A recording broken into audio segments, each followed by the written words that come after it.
With Christ's call to the church to help the poor echoing in our minds, we continue to live in a society that glorifies consumption over charity, as evidenced in the priority of global powers to those of average high school students. As many of you probably know, the Shawnee High School prom is next week, so many of us have been preparing for it. For those of you who don't quite remember, our high school prom may actually be one of the most expensive events we experience as high school students. Beyond the typical dress and four tux and prom ticket, there are restaurant reservations, limousine rides, pictures, and of course, post-prom parties. All in all, the one-day experience of prom can cost several $100s per student. As I've been prepping for prom, looking forward to having one of my final experiences with my high school friends, I have helped reserve the restaurant and have assisted in the limo arrangements.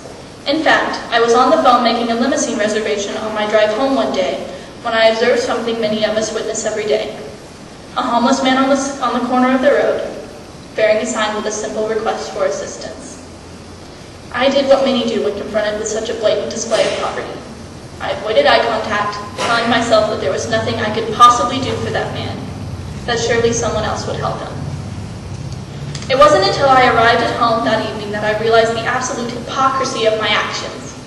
There I was, reserving a limousine for a drive to the city so my friends and I could eat in an expensive restaurant and then go to a 4-hour event in dresses that we would only wear once, talking on a cell phone, and driving a car of which I was considered the sole driver, all the while telling myself there was nothing I could possibly do to help that man. I was disgusted with myself, disgusted with society, and just wanted to go back and fix everything. As Christians, we are called to help others. However, the tempting voices our society continually whispers in our ears. Just help yourself. Just look out for yourself. Do what's best for you. In Mark chapter 12, Jesus observes the giving of the offering at a temple. He noticed that many rich people were giving a lot of money. Finally, a poor widow came up and put in 2 coins that were worth only a few pennies. Jesus told his disciples to gather around him. Then he said, "I tell you that this poor widow has put in more than all the others. Everyone gave what they didn't need, but she is very poor and gave everything that she had." The parable of the widow's mite reminds us that Jesus not only calls us to give, but to give all that we have.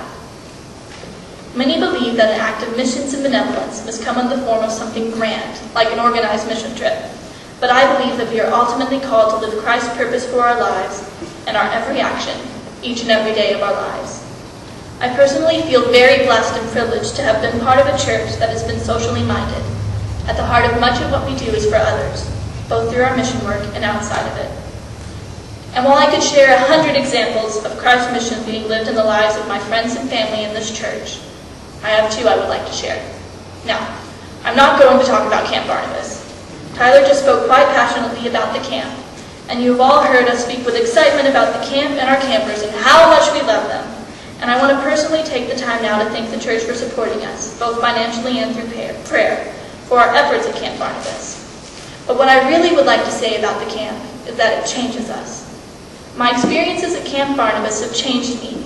They have forever changed the way I see people in the world, and how I value those who are frequently marginalized by society, and I think everyone in the youth group would agree. As most of you know, when my grandmother feels like getting out, we're more than likely eating at Cracker Barrel on Saturday morning around 10 o'clock.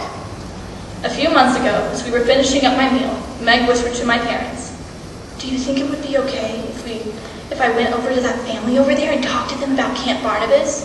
So, of course, we all tried to be really subtle and look at what Meg had seen, which was a lovely family having breakfast and a young man who, by all obvious appearances, had Down syndrome. In the way that only Meg can, she proceeded to march over, talk with the family, submit a pitch about Camp Barnabas and how much he would absolutely love it, and left them with the website. Meg had immediately seen that boy as a person with value, and had attempted, in the most charming and, dare I say, Christ-like way possible, to provide him with an enriching experience. It is in the simple moments of our daily lives that we are called to live out acts of social justice, showing Jesus' love to the least of these. Since I could manage to plink out Calvary on the piano, my dad has been taking my siblings and I to the nursing home every Sunday to assist him in the music portion of their worship services. It has become a regular part of my Shawnee and UBC existence, and I am more than positive that I will miss the sincerity and love of their worship as I leave to go to college this fall. One of the main people I miss from the nursing home, however, is Mr. Malone. Mr. Malone has gone to the nursing home every Sunday, ignoring the weather, and more recently a broken leg, to minister to the men and women at Shawnee Care Center, who are largely alone and more than often ignored by society. Every Sunday, Mr. Malone comes and ministers to the nursing home, caring for them and showing the kindness of Christ. Recently, we also had the pleasure and the blessing of the Dane family coming to the nursing home as well. Without fail every Sunday, however, I see either Mr. or Mrs. Dane going to a woman in the corner and gently wiping the drool from her face, speaking quietly to her and showing her the love that has often been denied to her by society. It is in these moments of pure, unadulterated love towards those who are typically marginalized in society that social justice, along with God's mission for his people, is fully realized. Like my mother continuously tells me to my chagrin, there is always another side to the story, a person who is often largely ignored in the larger scheme of things that should be acknowledged, empowered, and most importantly, loved. This is Christ's mission for his people, to love and support all people as children of God, to do unto others as you would do to Christ. Please join me in prayer. Lord, help us to look for ways to show your love. Open our eyes and open our hearts to the needs of those around us, and remind us that when we love and serve others, we are fulfilling your purpose in the world. In your name I pray.